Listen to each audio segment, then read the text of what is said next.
Listo, buenas, ¿cómo andan? Buenas tardes para todos. Tratar de acomodarme para que la luz no moleste. Muchas gracias por sumarse al webinar del día de hoy. Arrancamos unos minutitos más tarde para dar tiempo que la gente se pueda sumar. Bueno, la idea de lo que vamos a estar viendo en el webinar de hoy es sobre gestión de proyectos, los conceptos básicos relacionados a lo que es los proyectos en sí, qué formas tenemos de encarar estos diferentes proyectos de acuerdo a las tecnologías que existen hasta el momento, y la importancia de poder tener todos estos conocimientos al momento de llevar adelante una gestión de proyectos. Sí, vamos a ver que es muy importante poder decidir y tener todo el contexto necesario para poder llevar adelante cualquier tipo de proyecto y que nuestros resultados sean exitosos. ¿Sí? Entonces, antes de comenzar, una breve introducción sobre mí. Bueno, mi nombre es Lorena Leota, soy ingeniera en sistemas de información, egresada de la UTN, y estoy trabajando como Agile Coach y Scrum Master, acompañando distintas empresas, ya sean varios equipos o algún equipo en particular, para que puedan realizar o llevar adelante este camino de la transformación digital, que se está hablando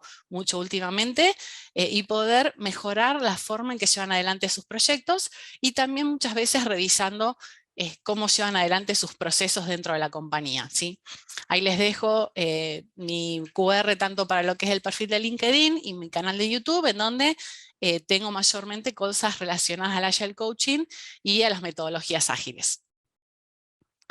Dentro de la agenda de lo que vamos a estar viendo en el webinar de hoy, tenemos lo que es la definición del proyecto, ¿sí? Sobre la base de lo que nos vamos a estar desarrollando el resto de los temas, los modelos que existen, tanto el predictivo como el adaptativo y las metodologías de cada uno de ellos, el marco Cinefin, que ya vamos a ver más adelante a qué se refiere, y qué formas, metodologías o marcos de trabajo tenemos, ¿sí? Vamos a ver que hay algunas que están relacionadas a la agilidad, otra a lo que es más tradicional, algo más estructurado, y en cada uno de ellos vamos a ver que tenemos distinciones en cuanto a cómo vamos a hacer las cosas en cada tipo de proyecto dependiendo de su naturaleza, ¿sí?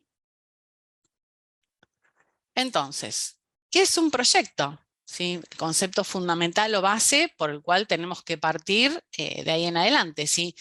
El Project Management Institute da la definición de que es un esfuerzo temporal para la creación de un producto o un servicio único, ¿sí? En definitiva, son todas las acciones que nosotros realicemos para lograr algo, para desarrollar cualquier tipo de idea o producto o servicio. Eso es un proyecto, ¿sí? Con esa definición, tranquilamente podemos decir que desde un viaje hasta cualquier proyecto que hagamos en la compañía en la cual trabajamos o seamos dueños, es un proyecto, ¿sí? Incluso hasta una receta de cocina sería un proyecto, ¿sí? Vamos a ver que en cualquier proyecto vamos a poder identificar un conjunto de procesos que se llevan adelante, ¿sí? En este caso los podemos ver diagramados, en donde vemos que hay un inicio en lo que es cualquier tipo de proyecto, luego viene lo que es la planificación, el monitoreo de toda esta ejecución que se va a realizar, y de manera iterativa se van retroalimentando, ¿sí? Esos procesos de planificación, control y ejecución, para ir revisando cómo van sucediendo las cosas y eventualmente hacer algún tipo de ajuste en caso que sea necesario. Y una vez que llegamos al final de lo que es el proyecto en sí, independientemente de la naturaleza que sea nuestro proyecto, vamos a llegar a la fase de cierre, ¿sí? Entonces la idea de este proyecto es poder transitar por estos procesos, por estas fases, e ir monitoreando que estamos llegando a lo que nosotros queríamos a la finalización de este proyecto, ¿sí?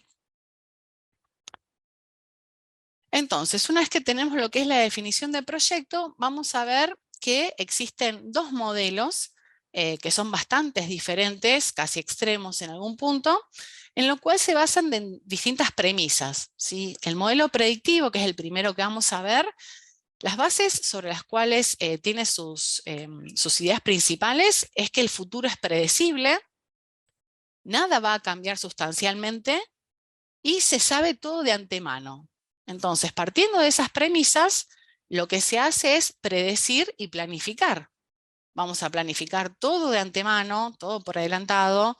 La mayoría de las decisiones se van a tomar con anticipación, porque ya tenemos toda la información y no va a haber cambios. Y si vamos a construir las cosas, todo nuestro proyecto, como se había especificado, seguramente vamos a tener un modelo de especificaciones, un documento acorde. La realidad es que vamos a obtener lo que se espera, ¿sí? O sea, este modelo es algo muy estructurado en donde no tenemos margen para ser flexibles ni para adaptarnos al cambio. Este tipo de modelo se puede aplicar a las grandes industrias, por ejemplo, las metalúrgicas o las automovilísticas, en donde estos productos que se están desarrollando pueden sufrir algún tipo de variante o adecuación, pero probablemente esas variantes o esos cambios sean incluidos en el próximo, en la próxima versión del producto. ¿Sí? No es que es algo que nosotros vamos a estar incorporando el cambio en la medida que se produce, ¿sí? En ese mismo momento. Entonces, este tipo de modelo predictivo fue algo que se usó bastante, era lo que se conocía hasta hace 30 años más o menos, y constaba de fases bien definidas, ¿sí? Las podíamos categorizar en tres sectores distintos, por decirlo de alguna forma, en donde esta primer clasificación era la definición del problema. Ahí nosotros íbamos a especificar los requisitos, qué se quería hacer o qué se esperaba que se hiciera, y una vez que teníamos esos requisitos, se hacía un análisis para poder tener más información, poder generar algún tipo de documentación, poder recabar todo lo que fuera necesario para poder cumplir con esa especificación de requisitos de la cual habíamos partido. Luego tenemos la segunda clasificación, que ya era esta etapa de desarrollo, que tenía diferentes fases o estaba compuesta por diferentes fases. Entre ellas teníamos el diseño de esta solución para poder lograr llegar a los requisitos, la implementación y luego las pruebas, ¿sí? Y por último teníamos esta fase o esta etapa de mantenimiento, en donde nuestro producto o servicio se instalaba y se mantenía, ¿sí? Porque quizás había algún tipo de ajuste o algún tipo de error o mejora. Lo que nosotros podemos ver en este tipo de modelo es que las fases son secuenciales y consecutivas, ¿sí? En este caso, en este tipo de modelo, hasta que no se terminara cada una de estas fases, no podíamos arrancar con la siguiente, ¿sí? Entonces ahí vemos que en algún punto tenemos control sobre cada una de estas fases porque sabemos qué es lo que se está haciendo en cada momento, pero también nos está limitando, porque cualquier tipo de problema o retraso en alguna de esas fases, veríamos un impacto en las fases sucesivas, ¿sí? Entonces acá la idea es que veamos los distintos modelos con sus pros y sus contras. ¿Sí? No vamos a estar diciendo ni que uno es mejor que el otro, pero claramente algunos van a ser más adecuados para ciertos problemas o ciertos contextos y otros van a aplicar mejor en otras situaciones. Por otro lado, tenemos lo que es el modelo adaptativo, que acá ya las bases son bastante diferentes a lo que veíamos en el modelo predictivo. Acá, uno de los principios o las máximas sobre las cuales se basa es que no se puede predecir el futuro, algo que suena bastante lógico y últimamente lo hemos vivenciado bastante. El cambio es algo que se espera que suceda y no se puede saber todo con antelación, ¿sí? Es imposible que tengamos certeza sobre todo lo que nos rodea. Entonces, sobre estas premisas, ¿nosotros qué hacemos? Nosotros vamos a experimentar, vamos a sentir, vamos a responder de acuerdo a lo que estamos viendo. ¿Sí? Tenemos esa conexión de no hacer predicciones tipo futurología, sino más estar en contacto de ver qué es lo que sucede para ver cómo me adapto y respondo. Entonces, en este caso vamos a hacer una planeación más sobre la marcha, viendo cómo surge todo, cómo funciona todo. Vamos a tomar decisiones basadas en lo que se está aprendiendo, o sea, vamos accionando, vemos los impactos que tenemos y ahí vemos si tenemos que ajustar algo y todo se hace de manera empírica. Cuando nosotros hablamos de algo empírico, es que estamos aprendiendo de nuestra experiencia. ¿sí? Entonces acá lo que queremos es tener esta retroalimentación de hacer algo de una forma, ver cómo resultó y poder ahí decidir qué hacer, ¿sí? Si hay algo que ajustar, algo que cambiar, o estamos bien como estamos hasta este momento. Y este modelo se centra en lo que es la eficacia, ¿sí? La eficacia en sí se apunta a que podamos lograr estos objetivos o metas que nosotros nos hayamos planteado. Y no lo menciona en el modelo predictivo, pero la eficiencia se refiere a poder lograr los objetivos y metas, pero también maximizando la utilización de recursos, ¿sí? Entonces ahí hacemos esta diferenciación, que el modelo predictivo está orientado a lo que es la eficiencia y lo que es el modelo adaptativo a la eficacia. Y así como en el modelo predictivo teníamos estas fases que eran secuenciales, una tras otra, y no podíamos empezar una fase hasta que no terminara la predecesora, en lo que es el modelo adaptativo tenemos un enfoque que es iterativo e incremental. Recuerden que en lo que era el modelo predictivo teníamos todas estas fases que eran la especificación de los requisitos, el análisis, diseño, construcción o desarrollo e implementación, el testeo y la puesta en producción. Vamos a ver que en el modelo iterativo incremental esas fases se van a replicar, pero eh, en múltiples veces, ¿sí? Vamos a tener periodos de tiempo más pequeños en donde estas fases van a tener lugar, ¿sí? Estos periodos más pequeños de tiempo los vamos a llamar iteraciones, y en cada una de esas iteraciones vamos a tener un poquito de análisis, un poquito de diseño, un poco de construcción. En general, cuando empezamos el desarrollo de un producto o un servicio nuevo, en las primeras iteraciones vamos a tener más de análisis, más de planificación, más de diseño y un poquito de construcción, pero en las sucesivas iteraciones vamos a ver que vamos a estar teniendo todas esas etapas que se van a estar realizando en cada una de esas iteraciones.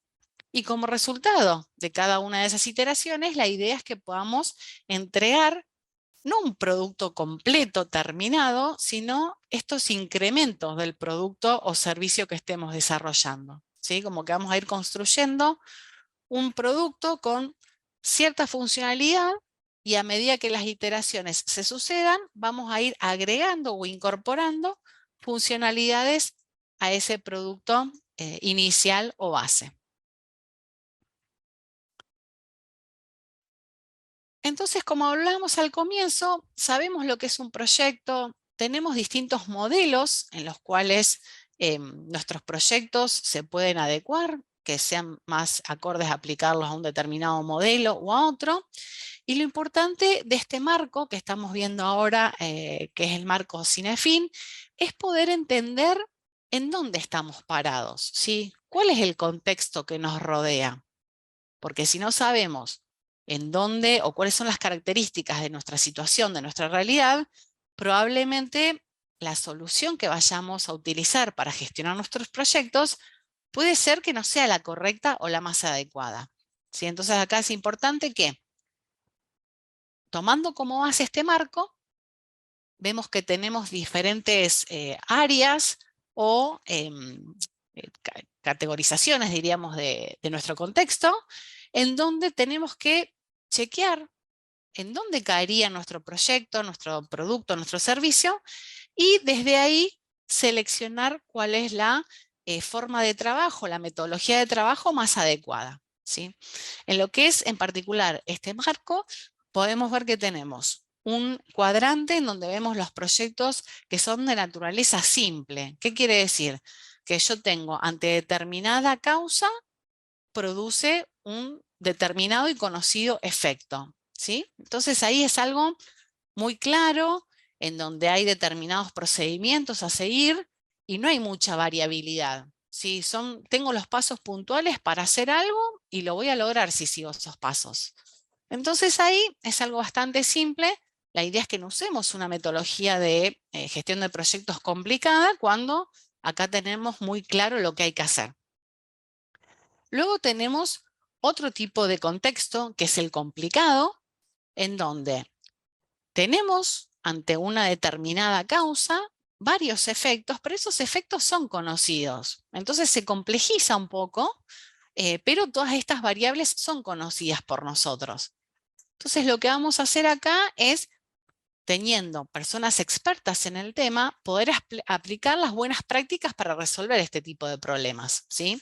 En general, acá vamos a estar detectando cuáles son los distintos efectos que pueden tener una causa en particular, las analizamos y después vamos a responder de la manera en que se crea adecuada de acuerdo a los procesos que tengamos definidos, ¿sí?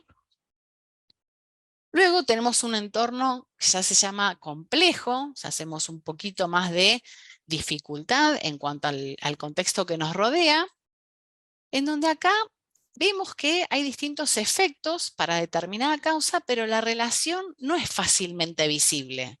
Entonces acá tenemos que hacer un poco de experimentación para poder evaluar cuáles son los resultados y luego decidir ¿sí? qué es lo que vamos a hacer. Entonces aquí ya, cuando estamos hablando de experimentación, vamos a ver algunos de los marcos ágiles que acá tranquilamente se podría aplicar, ¿sí? Y el último, que es el caos, el entorno caótico, en donde la realidad es que tenemos causas y efectos y no podemos hacer una relación entre ellos, ¿sí? Y acá no nos queda mucho margen como para analizar y ver qué procesos o procedimientos podemos hacer acá, hacer una situación caótica, tenemos que actuar. Y una vez que actuamos, vemos cómo resultó. Sí, acá, bueno, el ejemplo trillado después de la pandemia es lo del COVID, o sea, estuvimos 1 o 2 semanas, digamos, encerrados sin salir y después, bueno, ¿cómo hacemos para trabajar?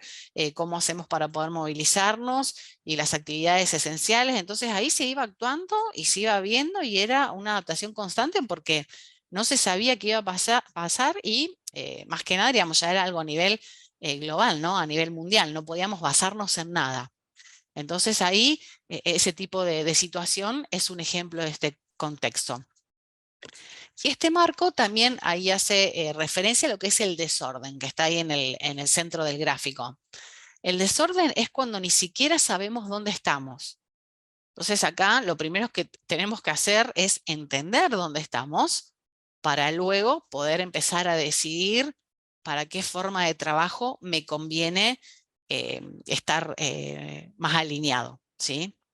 Entonces muchas veces nos toca tomarnos ese tiempito para evaluar estas causas y estos efectos y poder categorizar nuestro entorno en alguna de estos cuadrantes y luego de ahí ver en dónde aplicaría mejor. Entonces, ya viendo estos diferentes entornos que nos provee el marco Cinefin, vamos a estar hablando primero del marco de trabajo Scrum, ¿sí? Marco de trabajo Scrum es el marco o la metodología o el paradigma ágil más conocido, en donde vamos a ver que tenemos, por un lado, 3 roles bien definidos. Tenemos el Product Owner, el dueño del producto, el equipo, que lo vamos a estar considerando, en general son equipos de desarrolladores, pero la agilidad empezó orientada al software, pero después se fue extrapolando a otras áreas, así que este equipo puede aplicar para cualquier tipo de área de departamento. Y después tenemos el Scrum Master. Por otro lado, vamos a tener lo que se llaman los artefactos, que es el Product Backlog, o la pila del producto, que va a contener todos estos requerimientos o historias de usuario que se llaman, que van a conformar la funcionalidad de este producto o servicio que vamos a construir. Luego tenemos el backlog del sprint o el sprint backlog, que va a ser el subconjunto de requisitos que se va a estar trabajando sobre una iteración o sobre un sprint. Y el último artefacto es el incremento del producto, ¿sí? Que va a ser aquella funcionalidad que vamos a estar entregando como equipo al final de una iteración o de un sprint. Y por último, tenemos los eventos dentro de lo que es el marco de Scrum. Vamos a tener una reunión de planificación para poder ver qué requerimientos se van a estar incluyendo en la iteración. Luego vamos a tener la reunión diaria para hacer una sincronización con el equipo. Luego tenemos la reunión de revisión del incremento del producto, o sea, del resultado del sprint, y la reunión de retrospectiva, ¿sí? Entonces aquí ya delineando los elementos que conforman el marco Scrum, podemos decir que el Product Owner va a ser la persona encargada de poder recolectar todas esas necesidades o intereses de los usuarios finales de nuestro producto o servicio, ¿sí? ¿Qué es lo que quieren? ¿Qué es lo que necesitan? ¿Qué es lo que el mercado está esperando? ¿Sí? Entonces el Product Owner con toda esa información lo que va a hacer es volcarla a nivel de requisitos, de requerimientos, de historias de usuario en esa pila del producto, ese backlog del producto, para poder ir nutriendo esa lista de requerimientos que va a ser dinámica, porque va cambiando todo el tiempo de acuerdo a las necesidades del mercado y demás, y porque es una forma de trabajo flexible. Y luego de esa lista del producto, una vez que se tiene la reunión de planificación, tanto el Product Owner como el equipo de Scrum Team o el equipo de desarrollo, van a estar decidiendo y negociando qué es lo que van a estar trabajando en la próxima iteración o próximo sprint, ¿sí? Que en general la duración de la iteración o del sprint va a ser de 1 a 4 semanas. Entonces, una vez que se genera ese compromiso en cuanto a cantidad de requerimientos o funcionalidades que se van a trabajar, se empieza a ejecutar lo que es ese sprint o esa iteración. Lo que vamos a ver en cada uno de esos días es que a medida que el equipo comienza a construir ese producto o servicio, tienen sus reuniones diarias en donde van compartiendo cómo van con el trabajo que están realizando.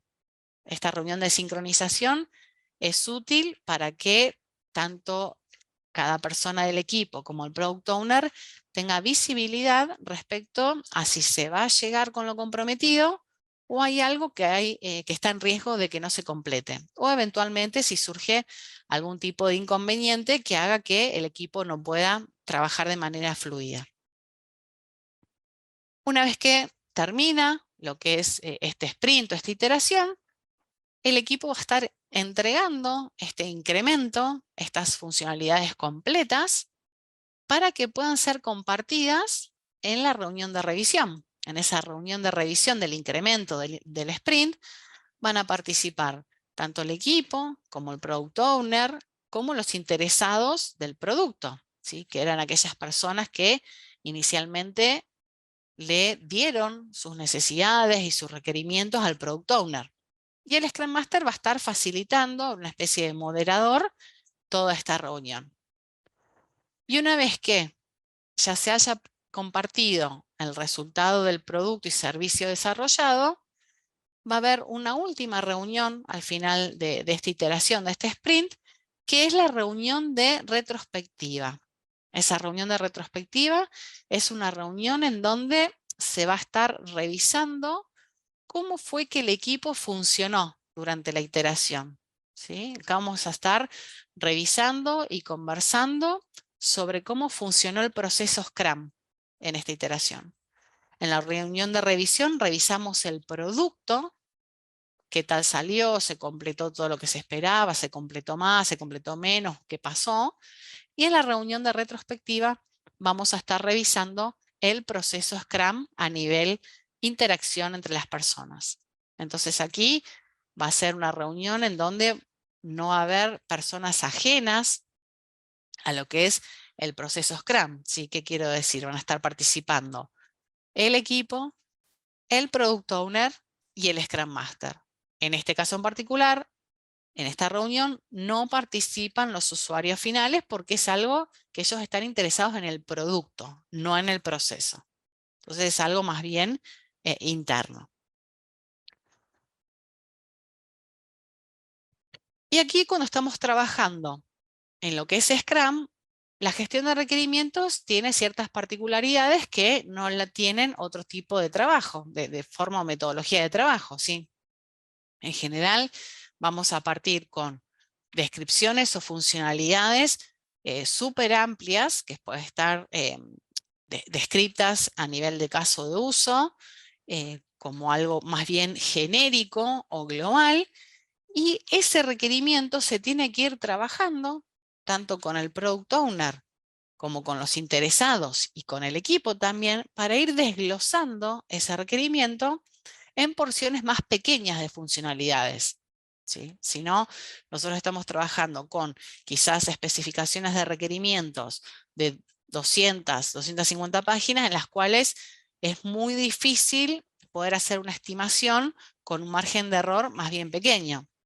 Entonces, lo que buscamos en lo que es agilidad es tener un nivel de detalle de estos requerimientos mucho más exhaustivo, con mucha más información, para que sea algo bien entendible y estimable por el equipo, y que el margen de estimación, de incertidumbre y de riesgo de que eso no se pueda llegar a completar sea lo suficientemente pequeño, ¿sí? Entonces acá vamos a partir de casos de uso súper generales. Ese caso de uso se va a estar dividiendo en historias de usuario que se llaman épicas, que son también requerimientos bastante amplios, pero bueno, vamos a empezar a desglosar un caso de uso en una o más épicas, y luego estas épicas van a ser desglosadas en historias de usuario, ¿sí? La idea de poder trazar una correlación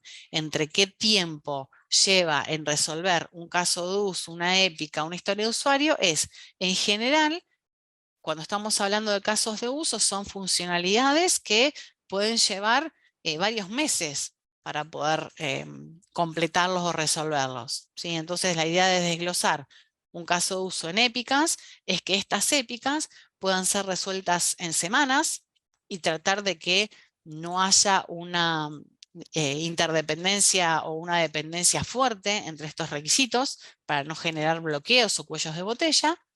Y luego estas épicas que sean desglosadas en historias de usuario, que estas historias de usuario deberían poder resolverse en un sprint o una iteración, ¿sí? Como veíamos anteriormente. Entonces, con todas estas pautas de tiempo de resolución y tipo de requerimiento, nos orienta de cómo organizar nuestra backlog de tarea o cartera de producto, ¿sí?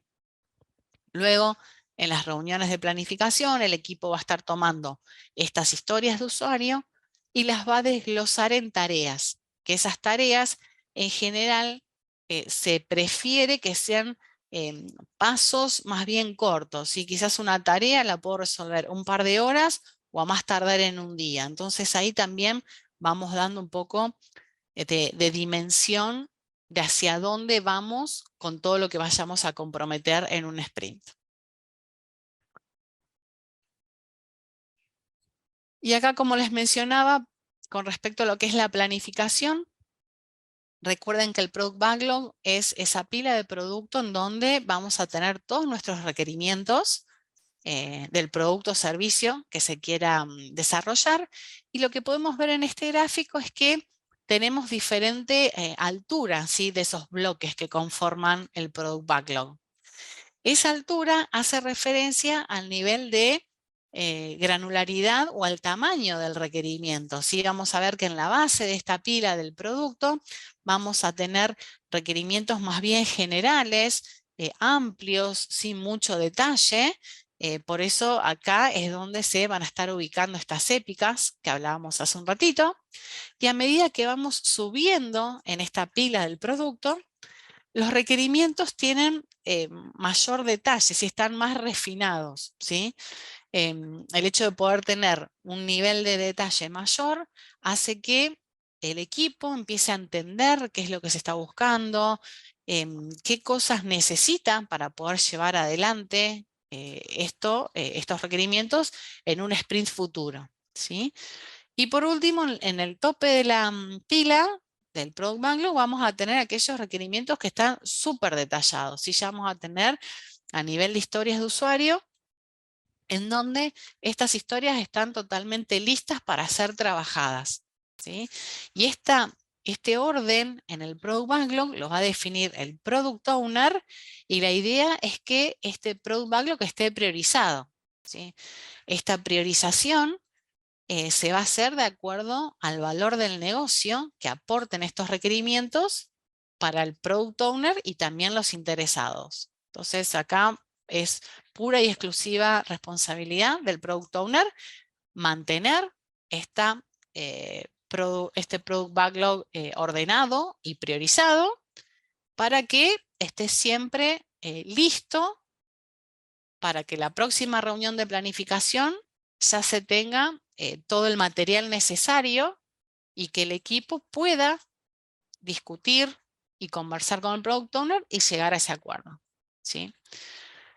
Luego podemos ver en el gráfico de la derecha, donde vamos a ver que a medida que esas historias van siendo refinadas, empiezan a tener un tamaño, ¿sí? Se les va a asignar, como el equipo va a estar discutiendo y revisando cuánto es el esfuerzo que se requiere para resolver esas historias de usuario, y con esas estimaciones se puede hacer una planificación a mediano plazo respecto a qué historias de usuario van a entrar en cada una de estas entregas o de estas liberaciones a producción, ¿sí?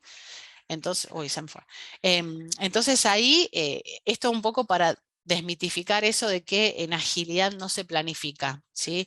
No, se planifica, pero sabemos que con esto de que somos flexibles o también estamos en un contexto que hay cambios a nuestro alrededor y nosotros queremos adaptarnos para poder no quedar relegados en el mercado, quizás la planificación que hagamos, que hayamos hecho hace 3 meses atrás, tenga que sufrir algún tipo de modificación, ¿sí? Claramente no va a haber un cambio rotundo en el objetivo del producto o servicio, pero sí puede haber algún tipo de ajuste para poder responder a las necesidades del mercado y seguir estando o siendo competitivos con el producto o servicio que estemos haciendo, ¿sí? Y acá un poquito para revisar lo que es la técnica de estimación. En agilidad, lo más común es usar, más que nada en Scrum, la técnica de Planning Poker. Esta técnica lo que hace es usar una escala numérica, no de números correlativos, sino ahí como la pueden ver con un mazo de cartas, con una numeración que sigue la sucesión de Fibonacci, en donde esta sucesión lo que dice es que cada número de esa escala numérica es la suma de sus dos predecesores, ¿sí? Entonces, si arrancamos la numeración o la escala en 0, luego viene el 1, y de ahí en adelante empezamos a sumar, ¿sí? O sea, tenemos como 0, 1, 1, ahí el 1 duplicado se elimina, y después hacemos 1 más 1, 2, 2 más 1, 3, 3 más 2, 5, 5 más 3, 8, y así sucesivamente. Al utilizar esta escala, lo que se busca es que al momento de hacer una estimación, que la estimación se hace de manera individual, se puedan entablar discusiones en las cuales se discutan los extremos, ¿sí? ¿Qué quiero decir? Vamos a estimar el requerimiento de dar de alta a un cliente, por ejemplo. Si viene una de las personas del equipo, lo estima con un 1 y otra persona del equipo lo estima con un 8, la verdad que me interesa saber esa discusión, qué consideró cada una de esas personas para tener estimaciones tan dispares, ¿sí? En vez, si yo tengo una estimación que es un 1 para este requerimiento y otra estimación que es un 2, ahí quizás esa discusión no nos va a aportar demasiado, ¿sí? Por más que 2 es el doble de 1, no estamos hablando de valores demasiado dispersos. Entonces, los que nos provee esta técnica de estimación es centrarnos en esos extremos, poder entablar la discusión y entender qué evaluó cada una de esas personas y hacer una segunda ronda de estimación, ¿sí? La idea no es hacer un promedio de las estimaciones individuales, sino que el equipo, mediante la discusión y el consenso, se llegue a un número en el cual todos se sientan cómodos. ¿sí? Y después, bueno, vamos a ver que esto está en lo que es el contenido del curso, entender qué es ese punto de historia. No son horas, sino es una conjunción de distintos factores. Estamos hablando de esfuerzo, de complejidad, de incertidumbre, de riesgo. Entonces son todos factores en algún punto que están afectando al desarrollo de nuestra historia de usuario, pero que fácilmente no nos dan un número. Entonces, como equipo vamos a tener que estar trabajando en esa escala numérica para nuestro equipo en particular. ¿Sí? Cada uno de los equipos va a tener sus estimaciones porque van a tener sus experiencias, sus conocimientos, y cada equipo, producto y servicio va a ser diferente. Y por otro lado, así como vimos la metodología de Scrum bajo lo que era el modelo predictivo, el modelo adaptativo, perdón, bajo el modelo predictivo tenemos la metodología en cascada o waterfall, ¿sí? Recuerden que cuando vimos el modelo predictivo, nosotros acá veíamos que teníamos una secuencia de actividades o de fases que se van desarrollando de manera secuencial. Cada fase tiene una duración y tiene un orden para ejecutarse, y hasta que esa fase no termine, la próxima no puede arrancar, ¿sí? Entonces, fíjense que acá lo que tenemos es un ejemplo. Supongamos que nosotros estamos planificando nuestras vacaciones y previo, diríamos, a salir de viaje, hay ciertas tareas que tenemos que hacer, ¿sí? Entre ellas tenemos que preparar la valija, en lo cual estimamos que vamos a arrancar a las 7 de la mañana y va a tener una duración de 1 hora, con lo cual puedo calcular la fecha de finalización. Entonces, la fecha de finalización de la primera fase o la primera actividad me va a dar la fecha de inicio de la segunda actividad, ¿sí? Sin ningún tipo de margen o tiempo ocioso en el medio. Luego tenemos darle de comer al perro antes de irnos de vacaciones. Entonces decimos que eso nos va a durar 10 minutos, con lo cual vamos a estar terminando a las 8:10. Y vemos que en el gráfico que vemos por debajo, que es lo que se llama un diagrama de Gantt, vamos viendo cómo la lista de tareas está situada y cómo las barritas se van representando en cuanto a longitud y disposición en el tiempo, ¿sí? Luego tenemos lo que es el desayuno, que son 35 minutos a partir de las 8:10, entonces terminamos 8:45, y poner combustible al coche de las 8:45, 15 minutos, termino a las 9. Entonces, con toda esta información, nosotros vemos que toda la fase de este proceso previo a salir de vacaciones, o sea, salir ya a viaje, va a estar desde las 7 de la mañana hasta las 9. Y en ese rango horario van a pasar estas 4 actividades que estuvimos revisando recién, ¿sí? Lo que tenemos que pensar acá es que cualquier tipo de retraso o inconveniente va a hacer que todo esto se corra, ¿sí? Entonces acá, en esta forma de gestionar proyectos, tenemos que prestar atención a este tipo de situaciones en las cuales va a requerir que nosotros estemos actualizando el plan, porque supongamos que estamos ejecutando la actividad número 1 y hay algún tipo de inconveniente, ya sea que haga que me retrase o que se adelante la finalización, todo lo que viene después va a tener que ser ajustado, porque ya tenemos seteados estos horarios de inicio y de fin. Entonces, si algo de eso cambia, tenemos que reorganizarnos para no tener estos tiempos ociosos entre las distintas etapas, ¿sí? De nuevo, acá no hay nada que sea ni mejor, ni peor, o bueno y malo, pero sí hay muchas cosas que las tenemos que revisar como para decir, ¿y cuál es lo que mejor aplica? ¿Sí? ¿Qué es lo que a mí me conviene de acuerdo al contexto en donde estoy, a la naturaleza del producto o servicio que voy a hacer o las actividades que voy a llevar a cabo? Y eso nos va a orientar para ver hacia dónde nos conviene ir, ¿sí? Para poder lograr, digamos, que sea exitoso nuestro proyecto, porque muchas veces lo que nos pasa es, usamos cierta metodología en X proyecto Y si tenemos algún tipo de inconveniente, algún tipo de problema, uy, no, la metodología es una porquería, esto no sirve, y no, la verdad que no, esto no se adecúa, la verdad que es un problema en realidad en vez de poder resolvernos algún problema. Bueno, yo diría, en vez de echarle, entre comillas, la culpa a la metodología en particular, revisemos si lo que aplicamos realmente tenía sentido. Si la naturaleza de mi producto aplicaba para esto, si voy a estar en un contexto que no cambia, que está todo súper predefinido, ¿tiene sentido que use algo diferente a lo que sea cascada? Porque muchas veces queremos usar una forma de trabajo en donde no aplica y complejizamos la ejecución del proyecto en sí. ¿Sí? Entonces ahí los invito a poder hacer esta reflexión y este análisis de tomarnos un momento para poder elegir la forma de gestionar nuestros proyectos.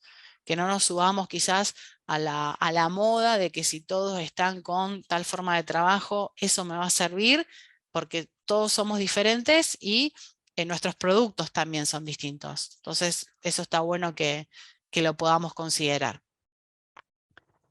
Bien. Y por último, tenemos lo que es PMBOK.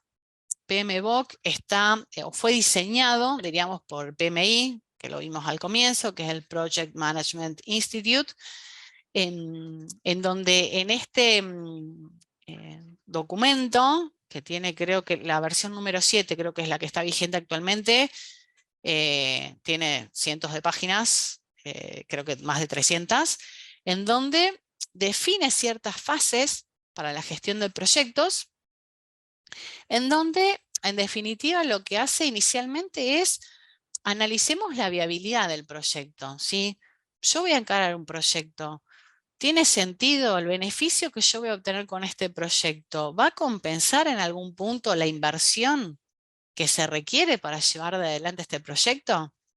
¿Sí? Entonces, primero vamos a estar diciendo cuán viable es que hagamos este proyecto. Si vamos a estar gastando más de lo que vamos a recibir de beneficio, claramente no va a tener sentido. Y si es viable o es factible, seguimos para adelante. Luego vamos con lo que es la planificación. Ahí la idea es poder enumerar de manera súper detallada todas las tareas que están involucradas en nuestro proyecto. Y ahí también tenemos que trabajar con lo que es un calendario, tener nuestro cronograma, poder ver qué es lo que voy a necesitar, no solo como recurso humano, sino como recurso tecnológico para llevar adelante este proyecto. ¿Sí? Luego tenemos lo que es la ejecución per se del proyecto. Ahí vamos a empezar a que ruede este proyecto que empezamos a diseñar en las etapas anteriores, y acá nos va a servir cualquier tipo de conocimiento o experiencia previa que tengamos, ¿sí? Esto también está bueno que podamos nutrir en los proyectos que estemos encarando en el futuro toda nuestra experiencia y nuestros aprendizajes, tanto de cosas buenas como no tan buenas, de proyectos pasados. Una vez que se está ejecutando el proyecto, vamos a tener que también estar haciendo un monitoreo, ¿sí? Vamos a estar haciendo un seguimiento y controlando cómo se van sucediendo este proyecto en sí, para ver si nuestros objetivos que nos habíamos planteado se van cumpliendo, y si no se van cumpliendo, ¿qué es lo que sucede? ¿Sí? Empezar a estar más empapados en lo que está sucediendo, como para también ir recolectando toda esta información y tomar este aprendizaje para en futuros proyectos ver cómo implementamos lo que vayamos aprendiendo en este proyecto que está en curso, ¿sí? Y por último, siempre, así como lo veíamos en la primera slide, cuando finalizamos un proyecto, hacemos lo que es el cierre, ¿sí? En este cierre no solo se terminan o se entregan todos estos documentos que se hayan comprometido o que se hayan construido a lo largo de lo que es el proyecto en sí, además del producto o servicio desarrollado, sino que también es una especie de evaluación, ¿sí? Recuerden que cuando nosotros arrancamos lo que es el proyecto en sí, nos definimos ciertos objetivos o ciertas metas, y este es el momento de decir cuán lejos o cerca estoy de lo que me propuse, si lo logré, si no lo logré, si superé las expectativas. Todo eso es el momento de poder hacerlo en esta etapa de cierre para ya ahí también ir recolectando esta información de manera más formal, entregarla a las personas que estén interviniendo en lo que es el proyecto en sí, y también dejarlo en nuestra bitácora de proyectos que nos puedan servir para una próxima ejecución en el corto o el mediano plazo, ¿sí? Entonces, bueno, la idea del webinar de hoy era poder pasar por estas 3 metodologías de trabajo, que cada una tiene sus características en cuanto a, diríamos, en cuanto a dónde se aplica, cómo se aplica. Claramente es súper escueto todo, pero bueno, era poder darles un pantallazo general, y siempre me gusta, como lo vengo mencionando a lo largo del webinar, es dejar esta moraleja que está buenísimo poder tener las herramientas o conocer de las herramientas que tenemos disponibles para poder gestionar los proyectos, pero es muy importante entender o clasificar nuestro proyecto o servicio que vamos a desarrollar para elegir de qué manera gestionar nuestro proyecto y asegurarnos de que vamos por el buen camino y que casi sin dudarlo vamos a ser exitosos en lo que vayamos a encaminar, ¿sí? Así que bueno, era poder compartir con ustedes toda esta información. El curso al cual está relacionado este webinar es gestión de proyectos. Ahí se pueden, en caso que tengan un tipo de duda o consulta, se pueden comunicar al WhatsApp de la página de Fundación IT. Así que bueno, ahí van a poder tener más información respecto a cuándo es la próxima sesión, los días, los horarios y demás. Así que bueno, un gusto haber compartido con ustedes esta información y espero que les haya sido de utilidad.